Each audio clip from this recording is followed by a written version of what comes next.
clearly this topic is very hot for people, for expats in Shanghai. So of course, this is something that we need to know, and I'll be sharing only the ways that I know that work. I use them myself, and I'll be touching a little bit also on the different options. So first we'll go through the challenges, which of course you all know, then transfer options, where to keep the savings. So especially for those who are planning to stay in China long term. So we need a neutral location where we can keep our savings. Then I'll touch a bit on what we can do beyond just keeping the money in the bank. Why and what happens then.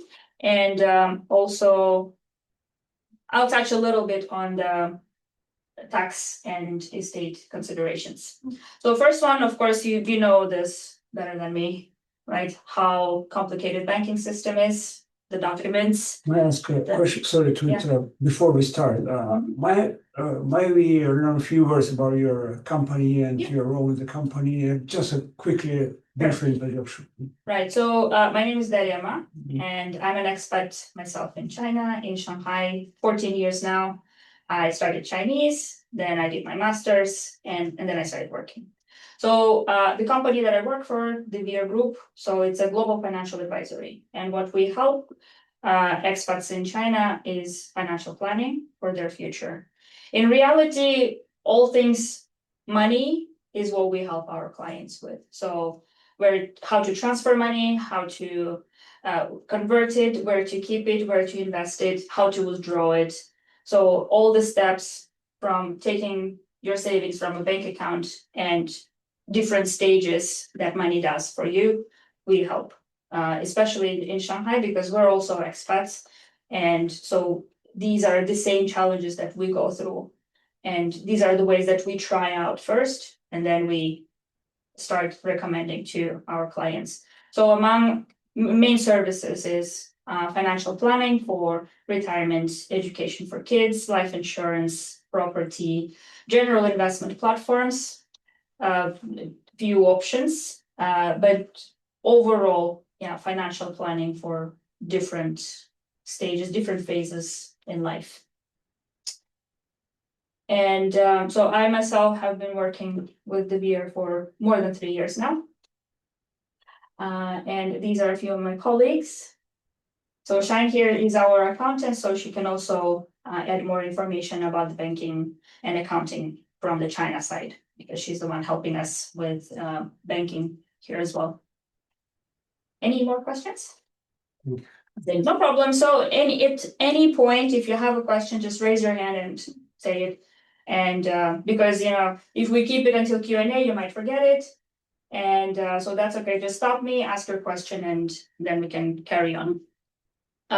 So in October 2025, there was a few changes in the banking, specifically about transferring from China. So the currency, the amount that the more KYC required was 10,000 before, and then it changed to 5,000. So essentially, the amount that they go through additional checks, additional documentation decreased. And this is part of the KYC. It's know your client, meaning that it could be a proof of ID, proof of income, proof of taxes, a proof of address. So these are the documents that generally they require to complete the transfer. And AML, anti-money laundering. So on the international level, so the regulations to battle the illegal criminal activities and money laundering. So the regulations getting stricter and stricter. And so now to transfer money out of China, so before up to 10,000, there was no problem, but now the amount decreased, so they're requiring more documentation to prove where the money came from and where is it going to, just more documents. And of course, currency and geopolitical concerns also play the role. You guys know. So yeah, so what we just need to be aware is that it's not something easy, right? And it's not going to get easier, because generally when you're dealing with transparent and legal ways, it's supposed to be mafan. It's supposed to be complicated because every stage, so the bank that you are at, they check and making sure that you are, legitimate person, having legitimate income, and the receiving bank does the same, right? So of course they will believe that the other bank does certain due diligence, but generally they all need all of that information on hands. So whenever someone offering you an easy transfer, you just give me and then I will transfer you, it's a no, right? So generally because of anti-money laundering regulations, in the long run. So of course, if it's $100, maybe we're friends and you paid something for me and I transfer you, that's okay. But for larger amounts and for recurring amounts, there is a high risk of getting flagged. And because you don't know who this other person is, who that other agent is. So is my understanding correct that less than 5,000 RMB is okay? Is not liable to all this KYC, right? Procedure. Where? Is In WeChat, for instance. Yeah, WeChat's fine, right? Because WeChat generally is linked to a bank account. So WeChat trusts that the income that you receive to your bank account. So the bank account is the one doing the due diligence. So within WeChat and Alipay, smaller amounts, under 10,000 per day is fine. I believe the limit for most expats is 10,000 per day. Yeah. So over 10,000, you just cannot transfer. But you mean I can transfer out of China? Out of China, over 5,000, there will be additional documentation needed. Okay, but below and As long as you paid the taxes, there's no limit. okay. So when you're making a transfer, especially for larger amounts, you will need to provide the tax receipts anyway.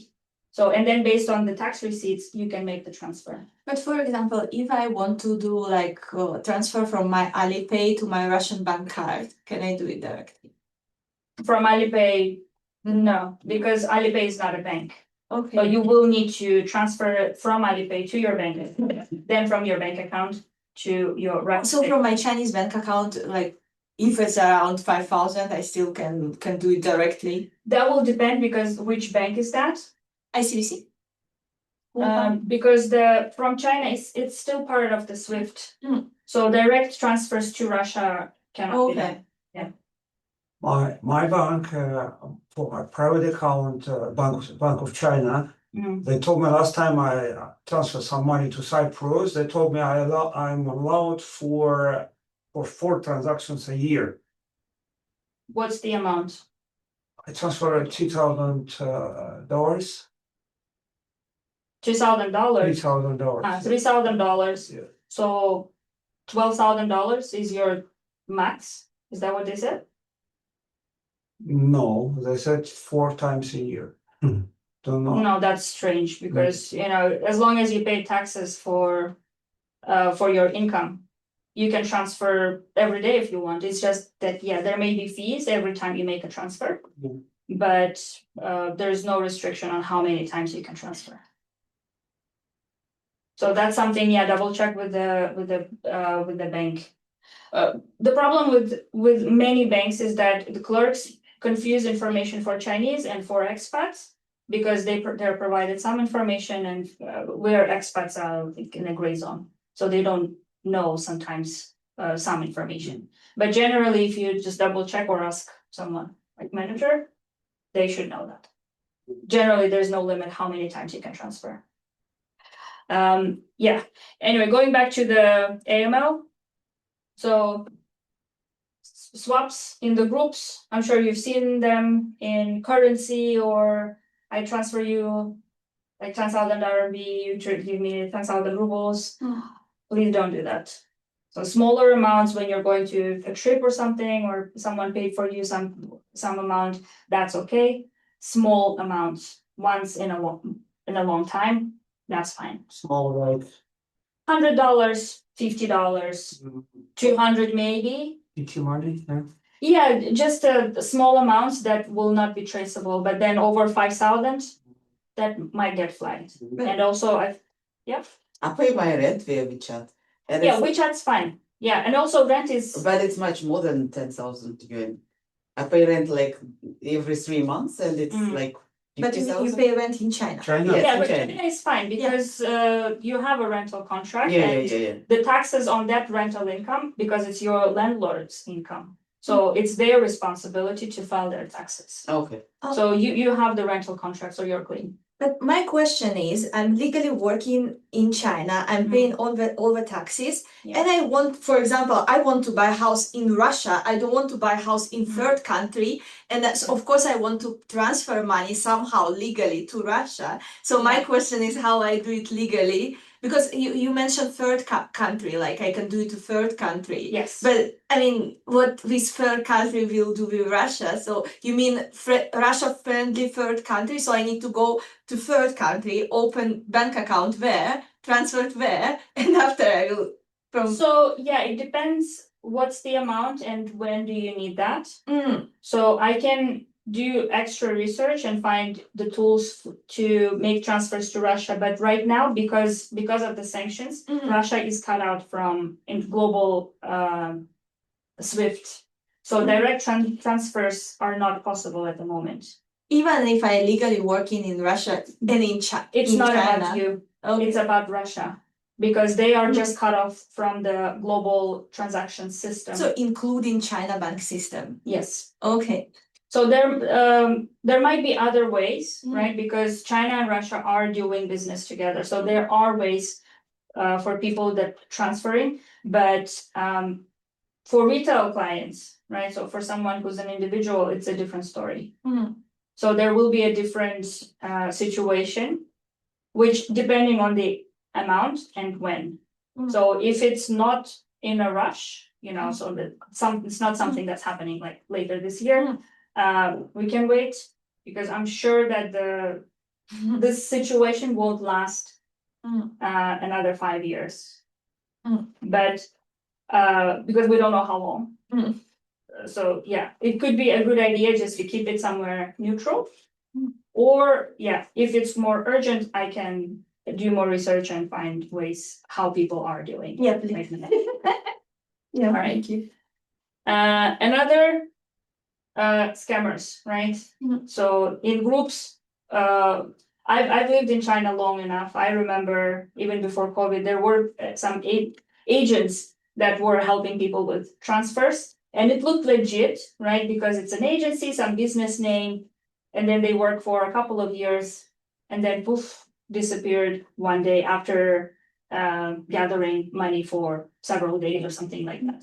So yeah, be wary. And I think for a lot of people here in China, we tend to trust other expats and English speaking services. So just be wary of that and make sure to stick to legal ways. And what are the legal ways? Banking only? Yeah, here. So first one, of course, is a traditional bank, and this is what you've been doing so far, right? So it takes time, documents, and for us Russians, this is really the only way at the moment. Because when we are able to provide that our income is not coming from Russia, it's coming from China, so there are no issues transferring money somewhere else. But just someone else, not to Russia. Just yeah, most of the other countries in the world, just not Russia. Okay. Then it's about the Russian. Kazakhstan, for instance, yeah? Kazakhstan. Kazakhstan, yeah. So as long as they're in the SWIFT system, so it could be Kazakhstan, Kyrgyzstan. I don't believe Belarus in there, but some of the. And can Yeah, on later same stage, on the next step, transfer it from Kazakhstan to Russia? Could work, Okay. but yeah, there will be hefty fees because commission you're paying each bank involved in the process. Loan as commission. I mean, I guess Yeah. they'll lose a lot of money. I mean, okay. Yeah. All right. So another option, Bank of East Asia, doesn't work for us, but for you it might. So it's a bank that was established in Hong Kong. So there's a Hong Kong Thai. What they do is they offer an online app, and FX service that's built in within the app. So once you provide all the documents, you get registered at the bank and they let you do FX online. Like HSBC? Like Revolut, I would say. Kind of like Revolut, but it's an actual bank, so But you don't have to go to Hong Kong to. you don't need to go. Yeah, so you can open it here. Oh, really? I opened an account for my company in Hong Kong in HSBC, same way, through the app. I didn't go there for the opening the account. Did you Okay. open? Yes, but it can be individual. Not for my company, corporate. Okay. But Yeah, but this uh, can be individual, so. This is for Yeah, individuals. this is individual. This is very interesting. So it's basically Revolut. So it's an for Asia. actual bank that, you know. Yeah, built Revolut an doesn't app. have the physical What is office. Revolut? Sorry. It's like, Wise. Money-wise, Yeah, TransferWise. It and used to be TransferWise, now is Wise. It's an And you can transfer. do it as well? Online bank. no, no Russian hold. Yeah, Revolut Russian. doesn't take Russians. Okay. And it only takes Europeans at the moment. Yeah. And then actually you need to be a resident at the time of the opening. And then move. If you are already in China, you cannot open it. I have a question. If I open, for example, green card in Russia, green card of China as a permanent resident, can I use these options? No. Even under Yeah. this green card? Unless, I don't know, you get married, change your passport. Or not married, I don't know, you just move somewhere else, you completely change all the documents you have. And That none of- nationality I still? yeah, nationality, your passport, it's about the passport. Okay, so if there is a double nation, like for example, if I keep my Russian nationality and I have another one, sorry, but allow it. It Is depends also on it depends on the country, because most of the countries in Russia, you cannot have double citizenship. But Russia, I think, is allowed it, no? It depends on the country, some of the countries that don't. I mean, but our country is allowed it. Allow double national. I think they don't. Yeah, I think while being Russian, you can have an Israeli passport. If that's the case, if you are here with a Russian passport or Israeli passport, Oh, but you still cannot make transfers directly to Russia.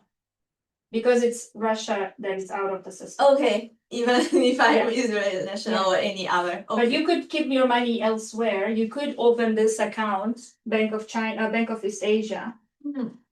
So international banking, so it's about the passport, right? So at the moment, they're not taking Russians, Okay. but one day, I hope the sanctions will be lifted and then this option will be available to us. So essentially, it's a bank with an online app where you can go and convert your RMBs to dollars or sterling and then make a transfer from inside the app. You don't need to go to the bank with all the documents. And you can transfer it to whichever bank. It's like people used to go to Hong Kong to HSBC before, yes? They opened an account and they would yeah. transfer renminbi to Hong Kong, they would change it to Hong Kong dollars. Yeah, and then The Hong transfer Kong dollars to yeah. US dollars and then whatever you want.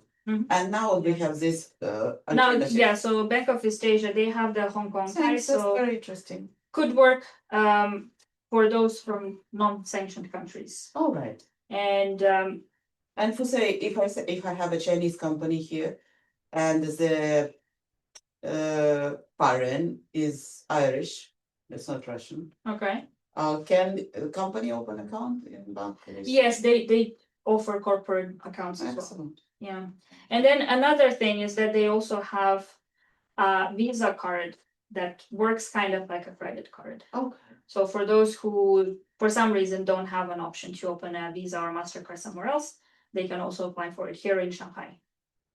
Only opening takes a bit time, it's a bank. So a couple of hours of your life, you just spend at the bank with all the documents. We have a direct contact, so if you need to apply for it and then get, You have to physically go to bank. Yes, but I can help you pre-check to confirm that all the documents are correct. So this Bank of East Asia, has a subsidiary or office here? Yeah. Right? Yeah, in Shanghai, Shanghai. they have 5 branches. Okay. Yeah. The one where expats actually go and apply is in Lujiazui. But then if you need any kind of help with your account, they have account managers. You literally have their WeChat and then you can message them whatever issue. They're somewhat helpful. So it's better than the normal bank, but generally they're responsive and Would they only open account for somebody who holds a long-term visa, or you can just, work visa. okay, Yeah. so for somebody who comes as a tourist or Mhm, visa free, no. they wouldn't open account. No, because So they need visa. taxes, yeah, so because the credit that they give you for the credit card.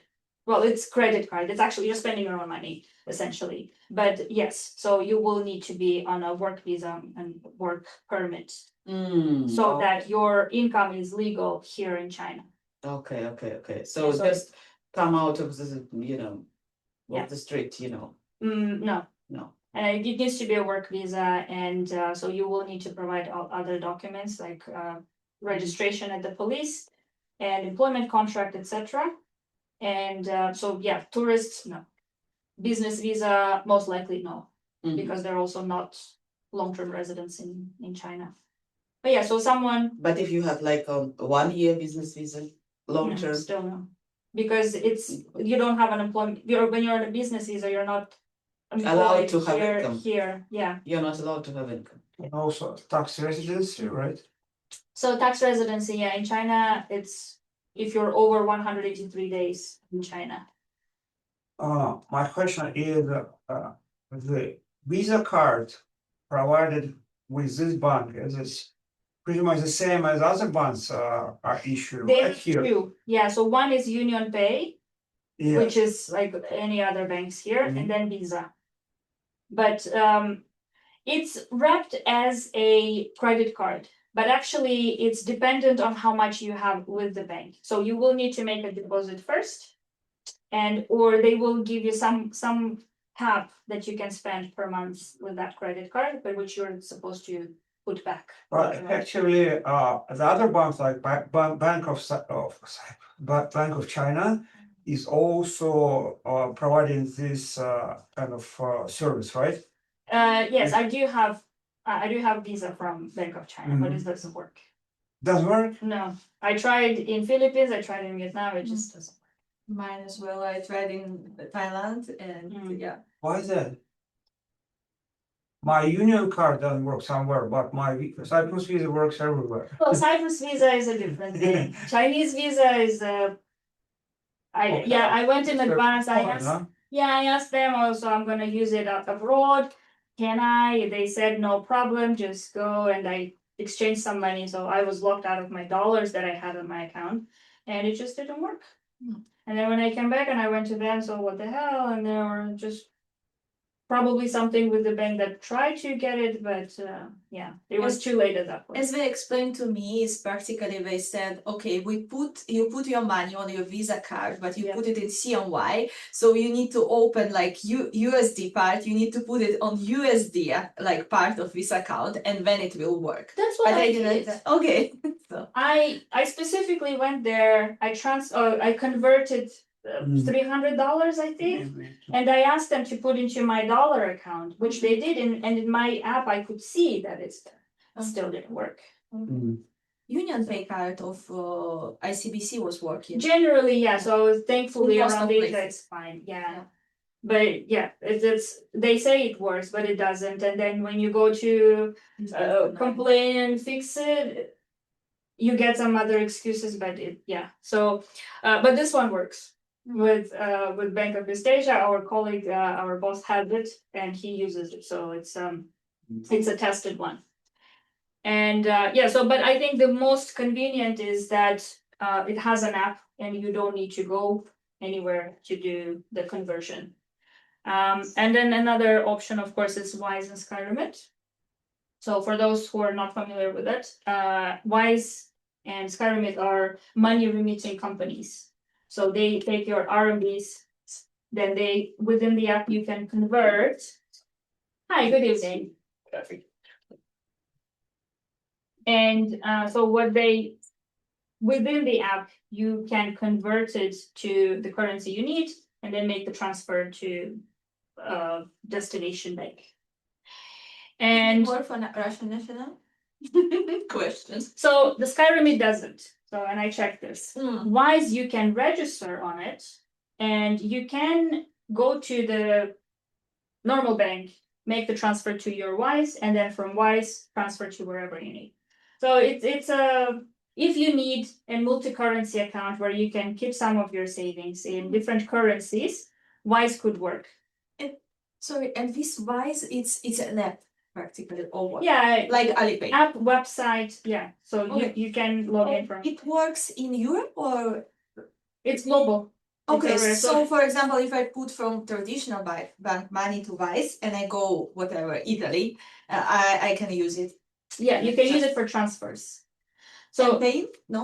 For, no, no. no. Okay. So for us residents in China, they do have cards, Mhm. but for China they cannot ship it and we cannot use them. So if ever you move to some, I don't know, for example, Malaysia, it works there. You Okay. can apply for a card and then get the card and use it as a bank card. Here in China, Here in China, no, not yet. you can't. Cannot. Okay. This is a China thing. Revolut also, No. neither. So because if you applied for Revolut card outside of China Mhm. and you got it before you moved here, you can use it until it expires. Mm. But then if you're already in China, you cannot open Revolut and you cannot apply for No, it. I mean, if Yeah. you have. If you're outside, Yeah, yeah, you can. And the same with Wise card. If you're outside of China, you can apply for the card, but then once you're resident in China, they legally cannot send you the card because you're resident Oh, in but you China. can get it in Hong Kong, for instance, or Malaysia or anywhere. You need to be resident there. Ah, okay. So your information, your address, your proof of employment and income needs to be in that country for you to apply. Otherwise, you'll go to your home country, right? To get it, Yeah. except for Russia. Yeah, well, for us, we have a card called MIR, but it's useless anywhere outside of China or outside of Russia. But yeah, so Russians can use it technically. Mm. It's just that easy transfers from China doesn't work for us.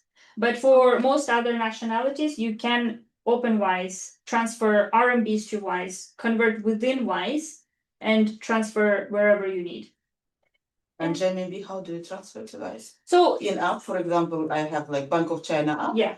I just enter Wise credentials. Yes, so on app to app, it looks like you're making a transfer to another Chinese bank.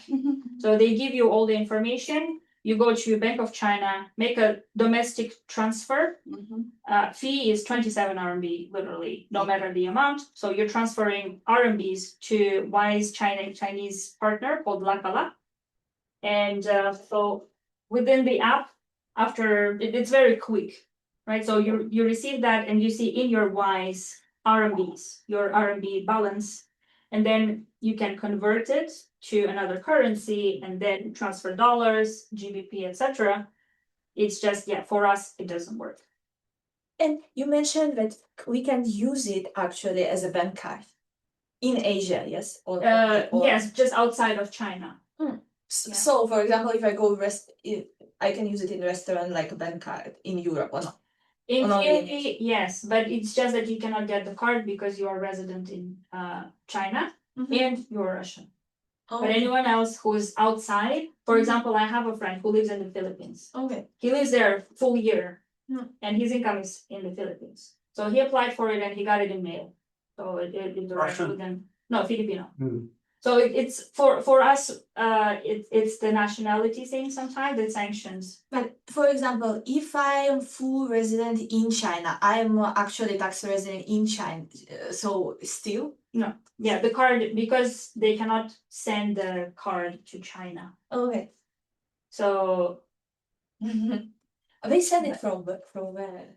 depends where. So around Asia, it's from Singapore. Okay. Yeah. In Europe, I believe UK, but it depends where you are physically. Skyremit. So Wise is actually more international company. It's a UK listed public company. Skyremit is China-based company. So it's a team of Chinese and expats that came up with the app, and their head office is in Guangzhou. Oh. And actually, they're very responsive in Weixin, so you can message them if there are any issues when you're registering. And so, because it's a smaller team, generally, if there are any issues, they can help you fix that. But again, because of the sanctions, it doesn't work for us because of Russia. Yeah. But for anyone else, most other expats, it works. And then another one is the VRFX services. This is my company provides, but there is a fee, and it works for those who say they're here in China, they want to transfer somewhere like Dubai, for example, a larger amount, and they want to kind of make a conversion along the way, right? So from dollars into dirham, for example. So when there is another conversion and a large amount involved, then the VRFX service could be useful. For anything else, if it's just one currency and you don't need to route it to any other bank, just your own, then Wise or Bank of East Asia is the best option. The fee is percentage or a fixed amount? So for the VRFX, it's a fee. So I believe it's 1.2% of the amount. Yeah. With SkyRemit, depending on the amount. So Chinese bank to Chinese bank transfers 27 RMB. And then when you've converted your amount, converted also small fee, but it's reasonable. And then when you're converting, say, USD to USD, most likely there will be very low or none fees because you're transferring also, it's another domestic transfer. Bank of East Asia, potentially depending what currency we're transferring, potentially this too might be more expensive because these are banks, but they're also convenient. So it's a matter of how fast you want to receive the amount and where you're transferring. This one, by the way, Wise is also linked to Alipay. So if you wanted to top up your account and you don't want to deal with the bank apps to make the transfer, you can just click Alipay. It's an extra 88 RMB.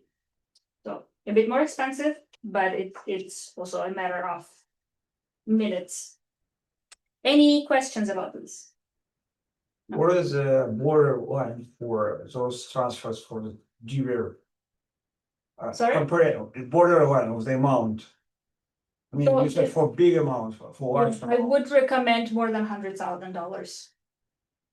So because again, if you need to transfer that amount somewhere else, so when there is more than one currency involved, because it's only 1.2%, because otherwise, if you needed to convert one currency, then transfer to another bank and then another bank with the currency involved, then it's more expensive than that. But if you have a certain amount and then there's conversion already involved in the process, then FX service could be more helpful. But you can always 1.2%? yeah, 1.2. Yeah. Again, when it's necessary, you can reach out to me and then we can compare what's the VIR's offering, what's Wise, and we can just have a comparison and find the most cost-effective option. With Bank of East Asia, they also have that service, but about the costs I cannot say. So also can reach out for a consultation with them and check. And we actually had an event with them last month at their building and on the band, so it was nice. So we have a direct contact with the person, and for any questions we can reach out. Okay, so let's talk about.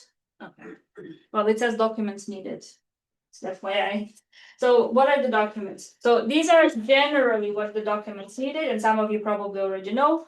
So passport, visa, tax receipts. So if you don't know where to get them, you can download from the individual tax app or reach out to your HR. They might be able to get the receipts, or go to the tax bureau and request from there. So in the app, the records are up until 2019. So if you needed information before 2019, then you will need to go to the office to request, because it was paper then before 2019. And employment contract, also something that will be needed when you're making a transfer, etc. Depends on which bank you're dealing with. Some of these banks will ask for more information. like they might ask you to open their own bank account and provide other information depending what's the situation. Any questions here? Nope, good. So where to keep savings? So for instance, I'm from Russia and I live in China and I consider retiring in Vietnam, for example. I don't want to keep my savings in Russia because it's hard to get the money in and out. So, and I also don't want to keep my future savings in Vietnam because it's a developing country and also I might change my mind, right? So I will be sharing two options that are not linked to these kind of countries. So these are more stable jurisdictions where we can open an account and keep our savings there. One of them will work for us. So first one is Standard Bank in the Isle of Man. So for most nationalities, it works. It also comes with an app and a card. So they send it from the Isle of Man, also Visa card. So the way it works is that it's an offshore account that's not linked to your home country or China. And so you can keep your savings in a secure jurisdiction. You can look up Isle of Man. It is very strictly regulated jurisdiction where you can keep your savings. Also, you don't need to go to the Isle of Man to open or manage your account. So they have a customer service available online, and whatever questions you need to deal with, they're available online. And another option is a Swiss bank. It's also called Vikaskopi, and they accept Russians. So on the premise that we are long-term residents in China and our income comes from China. So if you were to say, oh yeah, I'm Russian and I work in Russia and I want to open it, they cannot open it. So you need to be a long-term resident here in China, and your income needs to be from China to apply. Okay. So, for example, now as a resident in China, I can open account with Swiss bank. Yes. Okay. Yeah. So I can transfer money from. Yes, you can transfer to this one, transfer somewhere else, not Russia, somewhere else. Okay. And yeah, or keep your savings there. Okay. And Swiss bank, just sorry for my stupidity. So I open a bank account, I put money there, but can I apply for kind of card where that I can use somewhere in Europe, for example? Most people can, and until recently they had MasterCard that worked for Russians. Yes. But I'm guessing they were doing it in a somewhat gray zone, because recently they said they sent a notice to my Russian clients that the card needs to be disabled. So I guess MasterCard realized that they're low-key giving the cards to Russians. Again, this is sanctions, right? So it's nothing personal. So the bank needs to follow the sanctions, otherwise they will get in trouble. So they just cut the service. You can still use the account for transfers, receiving money, sending money. It's just not without card for now. Okay. Yeah. But if you needed to pay for things outside of China, still lots of vendors, shops, they still accept bank transfer. So it still could work if you needed to pay for something, right? Depends what it is. But No. not in Russia. No, I mean, but somewhere if else. anywhere else, I can use this one. Yeah, so when you're applying, like in Spain. yeah, it could work. Okay. Yeah, because it's there, right? So and as Russian, I can buy it using this one, Yeah, so when you're making a transfer, so as long as you have all the documents, it's just normal bank transfer. And I still need to be resident of China. Yeah. But for example, if I get any other job in any other location, I'm not resident of China anymore, is it safe there? What's the next country? If it's not Russia, then you're fine. If it's not Russia, it's fine. So for example, if I resign from China job and get Russian any job, Mm. and money already there and my account already open, is it safe there or? It's safe. Your money is not going anywhere. It's just that you cannot take that into Russia for the time being. Okay, but for example, if I'm not resident of China anymore, can I still transfer money like between our countries or no? If you're a resident in the new country where you're working and receiving legal income, Okay. you can continue. You will just need to update the information. But I mean, if I'm resident of Russia and I already have money that I earned as resident of China and I put it in Swiss bank, can I use it as resident of Russia? No. So Because if you're a resident in Russia, so you open the account, you put your money there, and then you move to Russia, because of the sanctions, you cannot, and from Swiss bank to, you cannot make the transfers because Russia is off. yeah, but I mean not to Russia. For example, if I still go to Europe anywhere and I want to Yeah, use you this can money, use it. is still this transfer still will keep open even if Yeah. I'm not resident of China anymore. Yes. Okay. Because your residency can change, Mhm. right? So, and your income might be coming from somewhere else. Mhm. So it's not that they only accept China residents. They accept expats from different countries. Okay. So my old Yeah. savings from, for example, China side, Yeah. whatever, Yeah. are safe. It's just that as long as you're not trying to top this account from Russia, it will be blocked. Okay. And then also Russia is off of SWIFT, so you So couldn't it's even useless. transfer it. Yeah. And then trying to make a transfer from this account to Russia also won't work. Okay. But yes, if you wanted to, let's say, go and open an account in Kazakhstan, maybe you become a resident in Kazakhstan, you could transfer from this account to Kazakhstan. Okay. So it's the jurisdiction. As long as it's not a sanctioned country, it's fine. It will work. How difficult is to open an account in a Swiss bank? Is it a set of certain restrictions, like a minimum amount of money on the account, like deposit or something? No. So when you open an account, the default account you open has a limit 5,000 euro per year.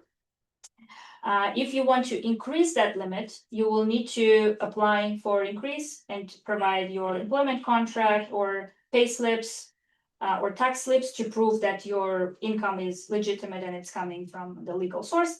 Then they can increase. I have a client who got $40,000 per year limit, so you can transfer and spend up to 40,000 a year. There is no requirement on the minimum that you have on the account. But if you made a transfer and then you don't use the account for I believe half a year or 3 months, so they kind of deactivate the account. So to make it cost effective, so they deactivate the account. You can activate it again just by sending a message in a app, and the app is available 24/7. So if you needed to activate it again, just send them a message, receive the money, transfer out, etc. So again, these are options where you can keep some of your savings, but I wouldn't put all of my life savings into one place. And so this will be another point of my presentation. So why we shouldn't keep all of our savings in the bank, and is specifically in bank deposits, because historically, so the blue line is the inflation and the orange line is the deposit rates. So sometimes it happens that deposit rates are higher than the inflation, so we're actually making money. But if you can see, that correlation is rarely higher than one another. And what we're looking at is that even if the deposit rate looks really attractive, so for example, in Russia right now, it's 16%. Somewhere else, it might be 10%. But what we need to look at, what is the inflation rate? Because if the deposit rates in the bank, they're offering you 10% for the bank rate, but actually the inflation is 8%, then you're only making 2% in real terms. So when we are trying to make an income from a bank, what we need to always account in is the inflation. How much is the inflation and what is the real return? Because quite often the difference is very low. So right now in China, the inflation rate is below 2%. So generally you're getting maybe 1% or less on fixed deposits. So in the long term, we just need to remember that, especially when we are investing for future, that might be 10 years away, 20 years away, the cost of living just keeps going up.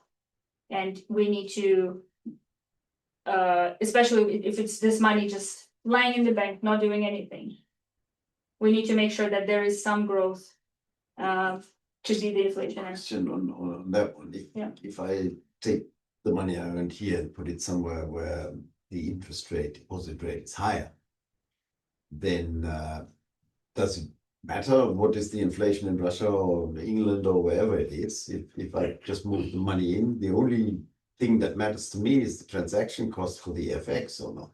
Let's assume I made $1 million RMB here and I can legally transfer it out. But here I get 1.5% in the bank. I go somewhere where I get 10% deposit rate. Yeah. Of course, I have conversion cost from my RMB into that currency. So what you're implicitly saying is that the inflation and the conversion of the currency follows each other, or not? You see my point? Not the currency conversion. It's just that the inflation rate, yes, it's different. I don't in care different about countries. China inflation rate. If I go into a country where there's a high inflation rate, accordingly the deposit rate is high. But I put my 1 million RMB converted into whatever 100,000 euros and put it in the Euro bank, where the inflation might be 5, 6, 10%, but I don't care because I get the deposit of 6%, and when I take it back out, then after a year or two, I have a higher interest income. So It's this just a depends. conversion back into the currency if I want it back into RMB, which is a problem. This will depend where it is. Yeah. And yeah, what's the rate and what is the real return. But then when we're talking about this is the future when where you're going to be, right? So for me, it will matter what's the inflation rate, for example, in Vietnam, right? Because it's if I'm planning to be there, or Europe or somewhere else.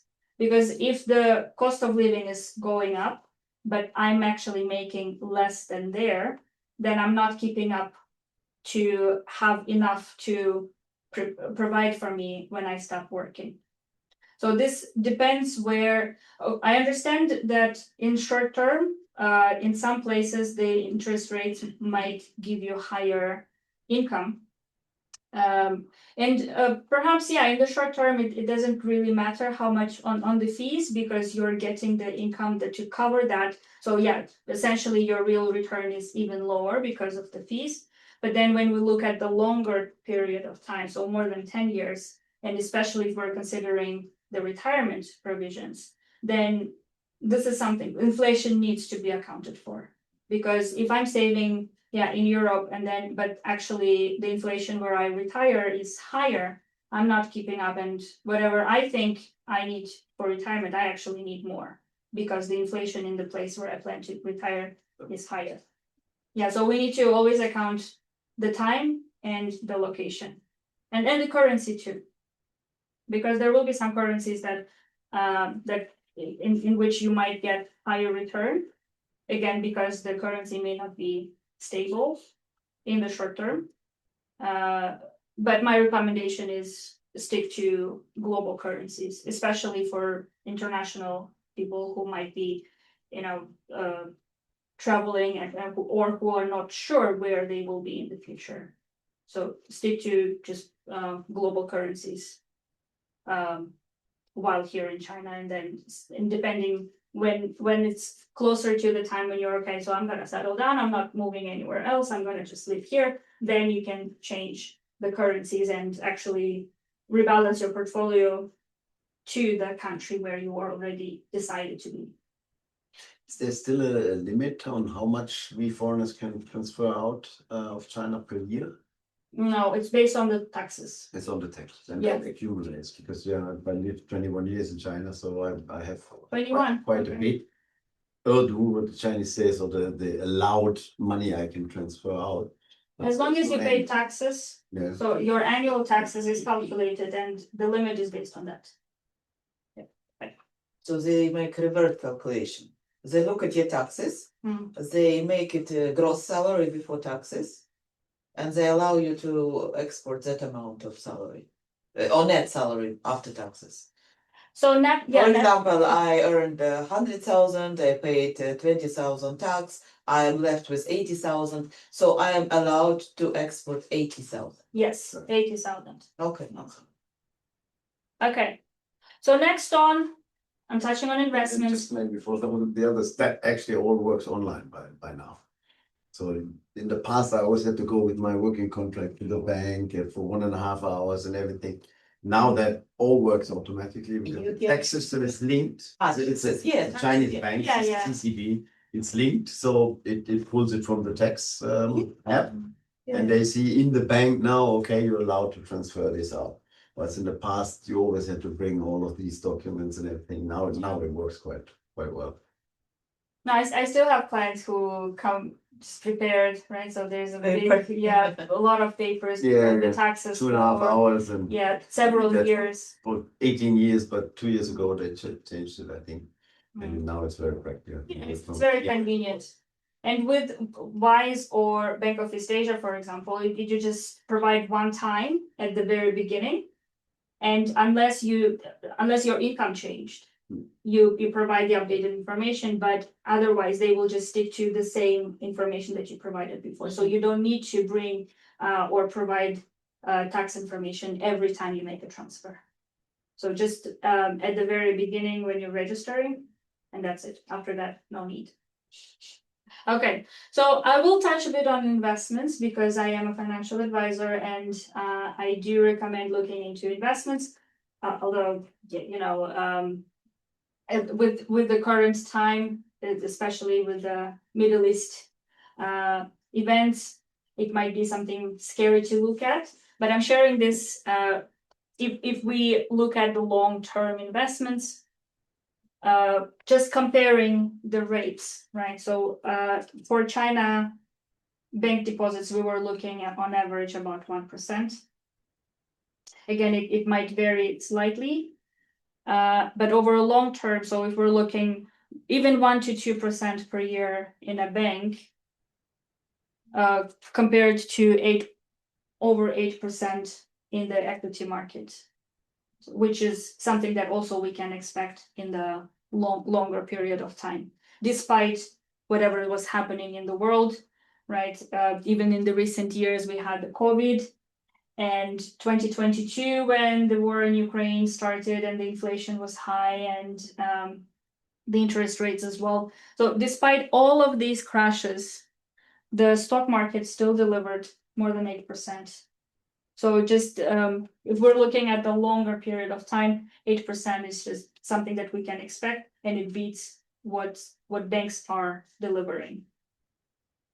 Do you find it graph actual analysis since 2000 more and more getting more and more volatile, up and down, and the swing is bigger and bigger. Yeah. So the investments are riskier and riskier.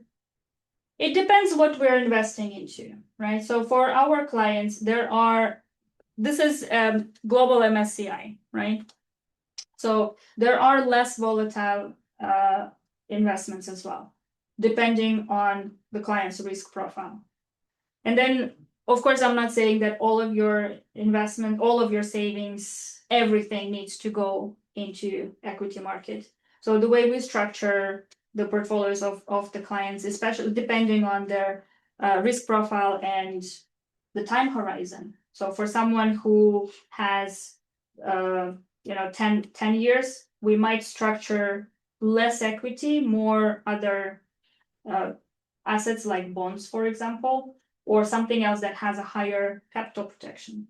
But if it's someone in their 30s, because we're looking at a longer period of time, then that 30-year-old can take higher risks because there's more time to recover. So it really depends on the time frame. But yeah, as I mentioned, just the comparison between what the bank can deliver and what the equity market can deliver. And yeah, any questions about this? Okay. So next on, right, with banks and so with the investments, also it depends where you want to go, which route. So there are options, including that the Swiss bank, there is also a platform that's available, that's built in within the app. You can try that, but the options are limited within the app. What's the name of the platform? The Swiss bank. This thing. Okay. Yeah, so Swiss bank, they have some ETFs available and some stocks, but for newbies, I don't recommend going into stocks. And if you have the time and the desire to explore the world of ETFs and how to invest on that platform, it's available as well. If you prefer to have a guidance from a professional, then you can work with an advisor. It's also platform, so lower cost, and advisor is doing the research for you, right? So, and they help you to pick the platform, pick the asset. Is it ETF? Is it a fund? Is it something else? And another option is DFM, which is discretionary fund management. This is for those who don't want to spend any time doing the research. They don't want to do anything. They just give away the decision making to the advisor, and they are the ones setting up the portfolio and managing and rebalancing when needed.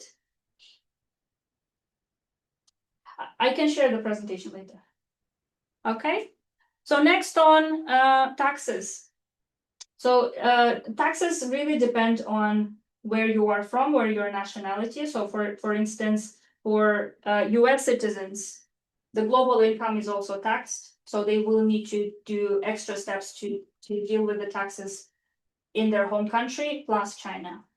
For us, for example, as long as we are within China and our income is taxed, but our global income, say you have an apartment somewhere else, your rental income from outside of China is not taxed.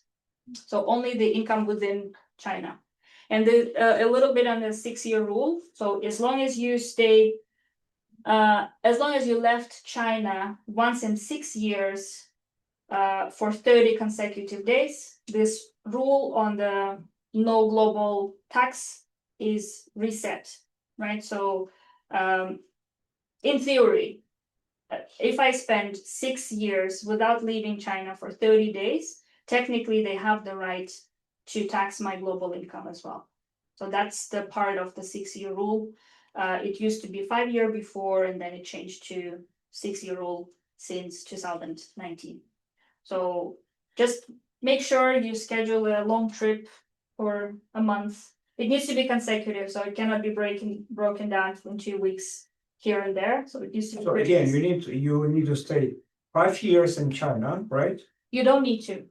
You need to leave for 30 days at least once in 6 years. Somewhere else. Somewhere else, anywhere else out of So that China. your global income is not taxed. Yeah, so your global income is not If you taxed. don't have global income, you don't have But then global income. You yeah, have so a outside. I think, Anywhere. a rental, for example, in your home country. Rental, or dividends. dividends. How about double taxation in different countries like Cyprus and China? It's a different thing.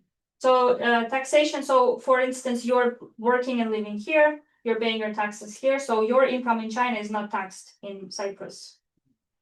So that is the income inside those countries. I'm not sure about Cyprus, whether or not in Cyprus they tax your global income. So probably not, because there are a few countries that do, but the majority of the countries, if you're not a resident there, aka you don't live there for more than half a year on average, then your global income is not taxed. Okay, it's clear, but for Russians, for instance, these ladies, they have instances, properties in Russia. They have rents also in Russia. How China can know the rents in Russia and tax them? They don't know about it.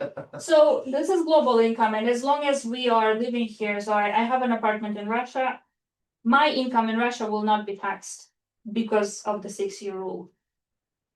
but it would be. If that, yes, in theory, if I stayed here for 6 years without leaving China, I fall outside of the 6-year rule, and technically I need to declare my income from Russia as well. But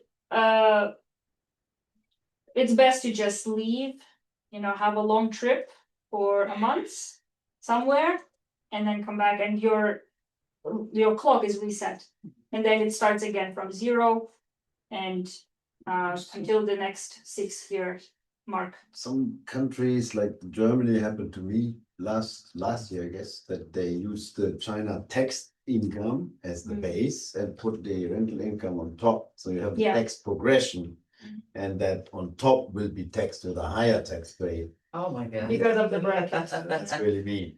Really Very mean. good. At the end, it was nearly that there's no point in renting it out because it will go into tax. It's really annoying. Out of China, and for how long need to stay in, like 30 days. 30 days? Yeah. Hong Kong is okay. Yeah, Hong Kong's fine, Macau's fine, Ireland's fine. You can't hop over to Shenzhen.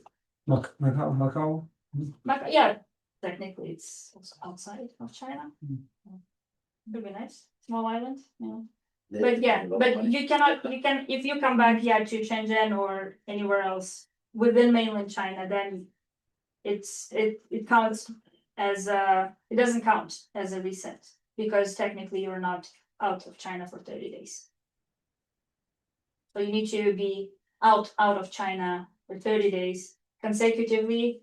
I usually plan 31 just in case, because sometimes the clock, maybe if you arrive at 11:59, it still counts as 29, because it also depends on the dates.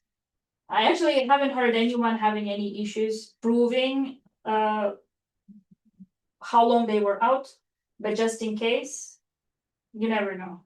So sometimes it can get So stressful. the main reasons for this action is So that your global income is not taxed. okay. In China. Yeah. In Okay. Russia, it still will be taxed. That's not. Yeah, so in China, and then you will be paying the non-resident. 30%. Yeah, 30%. Okay. So think about that apartment, maybe. No, but I mean, if I buy it, then it's just under my parents' name. I mean, I'm Yeah. still Yeah, sure. nothing. Yeah. I have nothing. Yeah. Okay. All right. Any questions about taxes? Good. So next one is estate planning. So no one lives forever. We don't know when the time will come. And so when you have assets such as cash money in one bank in Switzerland, an investment platform in Luxembourg or somewhere else, you will need a will in each country mentioned where your assets are. So for us, for example, I will need a will in Russia, I will need a will for China, I need a will in Switzerland, because if I don't, then for my family, the process of inheritance will be very difficult. In some countries, it can take up to 1.5 years. This process is called probate. So your family members will need to prove that they are indeed related to you, and they are indeed have the right to receive the proceeds from these accounts. So just have a check where your assets are, where your accounts are, and have a plan. With banks, there's no beneficiary in most of these banks, so you will need to have a will. Wills can be done online. По-английски will это что? Завещание. Okay.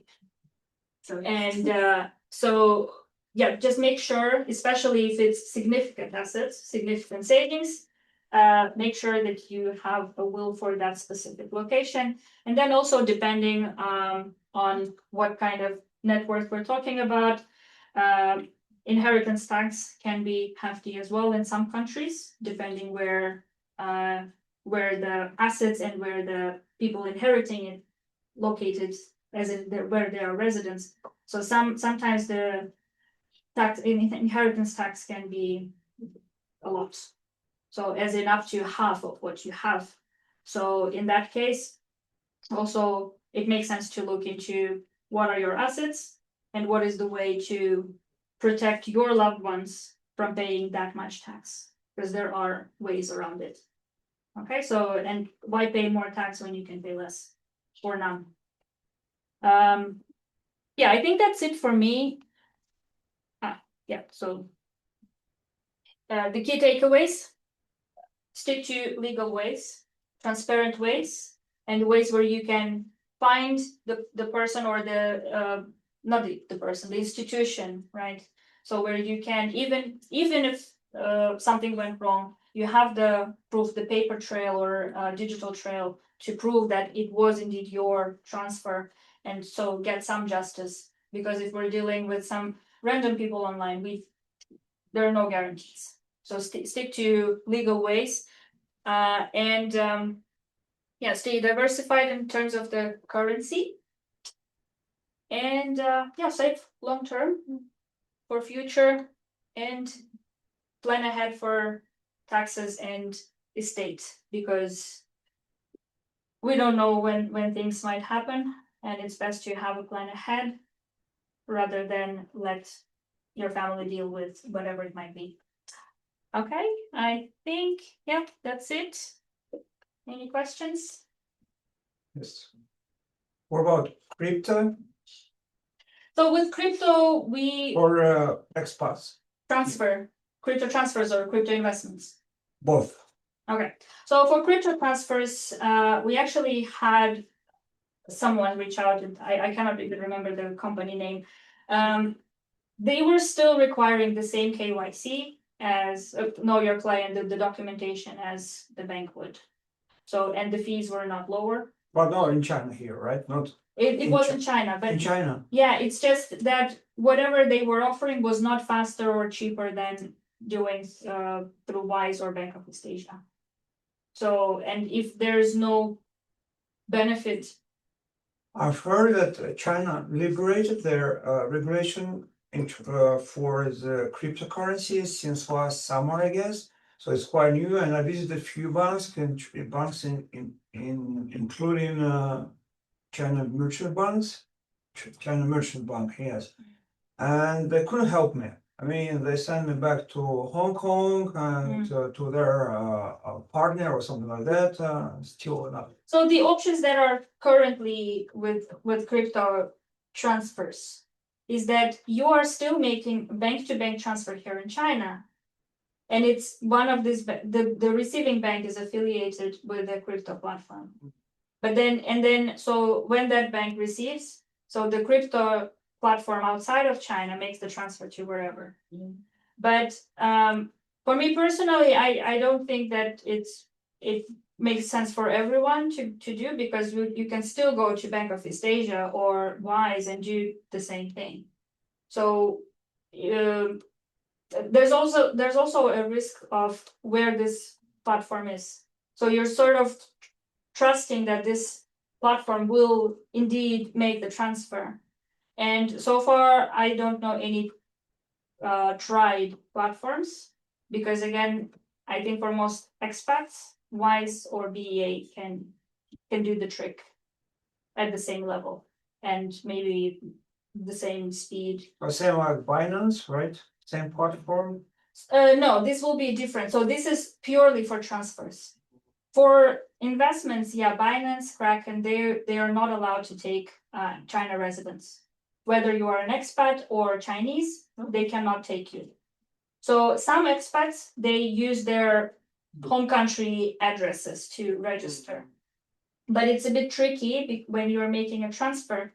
It needs to look like you are in the same country, in that same country. Because if they find out that you are not actually in that country, they can freeze your account and cancel it.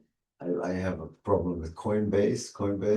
I bought some 20 years ago, I guess, and when it started, Bitcoin and all of this stuff, which might be good now in hindsight, but I can't access it anymore because at some point they need a proof of living, like a whatever utilities bill and so on. And I just wanted online to change my address, and it's not possible. You have to be in the very same country, as I said. They take video proof, so and location services. You have to enable that to see where you are. So I can't change the address anymore, and therefore can't do any transaction, can't access my money. I have to go back to Germany and then change it in Germany or England even, because I did it in England at the time. And yeah, still struggle to find a proof of living because I live here. That's very cumbersome. So if you don't really have to do it, So let it it is someone else tricky. do, you trust, or don't do it because it's locked. It's saving money for me, maybe, but I'm really annoyed about it. I tried everything and said, "I'm sorry, you have to go Yeah, back." you need to be where you are, where you said you are. And then, and because China is on the ban list on these platforms, so they have the right to freeze the account and not let you do anything. This is again compliance regulations because the countries where they are registered, so for example in Europe, then they need to follow the regulations in Europe. So yeah, crypto right now is getting regulated, and so it's no longer this black zone or gray zone where people could make the transfer and invest and no one knew about it. So because these platforms, they also want to be accessible for different clients in different countries, so they need to follow these AML and KYC protocols. And so, yeah, if you are in China, there are ways on a platform. So it's a DIY platform or through us. And the way we can invest from China while living in China is through ETFs. So there are ETFs that invest into Bitcoin or Ethereum or some of the other cryptocurrencies or a combination of those. But these are not in your name. So you're exposed to the price movement, but you cannot actually go and spend that Bitcoin because it actually belongs to the institution that issues that. Yeah, is that? On your behalf, right? Yeah, so for example, BlackRock, right? So it's a large financial institution. So they buy Bitcoin and then they take pooled investments from retail investors like us. So they take the monies, but the Bitcoin is in the BlackRock's name. So one of the benefits is that you don't need to worry about the keys, cold or hot. You don't need to worry about platform getting hacked or anything like that because it's not yours. You don't need to worry about it. Yeah, so BlackRock owns it.